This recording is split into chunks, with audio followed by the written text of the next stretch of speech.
Rais wa Jamhuri ya Muungano wa Tanzania, Daktari Samia Suluhu Hassan ametangaza kuwa mwaka huu serikali imeongeza kima cha chini cha mshahara kwa watumishi wa umma kwa 35.1%, ambapo ongezeko hili sasa kima cha chini kitapanda kutoka Laki370,000 hadi Laki5.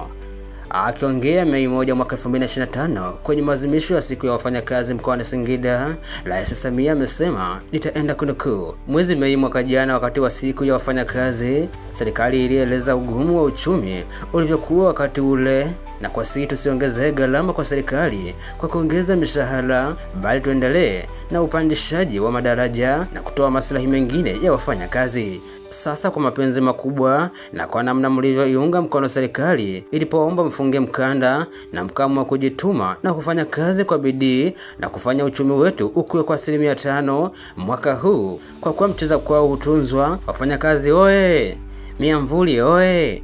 Naona miamvuli imepanda sasa, wakati ote ilikuwa chini, sasa imepanda. Sasa kwa kuwa mcheza kwao hutunzwa, mimi na wenzangu, na baada ya kuangalia uchumi uliopanda na umepanda kwa sababu ya nguvu zenu wafanyakazi, ninao furaha ya kuwatangazia kwamba mwaka huu serikali itaongeza kima cha chini cha mshahara kwa watumishi wa umma kwa 35.1% ya wafanyakazi oe.